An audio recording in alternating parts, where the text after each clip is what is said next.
আরে দোস্ত নি বেটা। আরে দোস্ত কেমন আছো? ও তো ভালো ভালো। বো বো। ও কিটা হয় বেটা তোর? আরে দোস্ত তো এখানে বইয়া একটু মানে একটু ছবি তুললাম আর কি। আরে? কুসা। ই চশমা তোর কেটা দিছে বেটা? আরে দোস্ত আর কইস না, ওই আমার সাসার করে ভাই আছে না, চিনবি নি কে জানে, ওই আমেরিকাতে মারা মারা এটা এখন কি সুন্দর নেই। ওই রে চশমাটা খুব সুন্দর আর কত মাইলি দে আমার কই আইলো কত।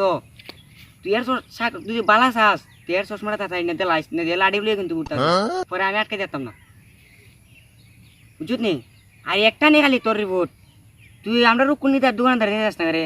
না দোস্ত বলতে ওই কি আর কি মানে ফাওয়াত চাওয়াই তো ওই আঙ্গে জানা একটু বাজারে ধরে আটতাম লিয়া কি যাই না, ও বাবা চাবা ভালো লাগে না লেগে যাই না। আর রুকুনি তার 500 টাকার এমবিতে খাইয়ে বই দিছ ইটা কেটা কইতো বেটা আমাদের কইছে বালা চাও তুই বেটা টেড়া দালাও আর নাই দিয়ে দুনাও না খাই ভাই বান্ধে বান্ধে তুই বক মানে জোরটা ডুবাই ভাই তা আমি আটকে যেতাম না তোমারে এমবিতে কিতা করতে। না দোস্ত ওই এমবিতে টিকটক বানাই।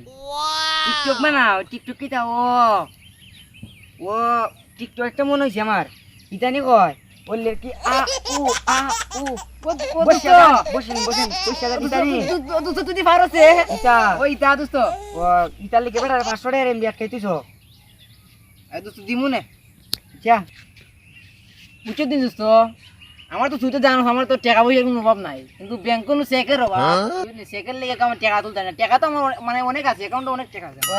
তোমার চেক সারাই বড় কোনিয়া হইছে নাইলে চেক তোমার কইলাম না আমি না দিলাম আমার টাকা আছে, তো আছে অবশ্যই আমার টাকা অনেক আছে, ব্যাংকও আছে টাকা, আমি দিলাম না তুই তো যাই। হ্যাঁ আচ্ছা আমিও যাই।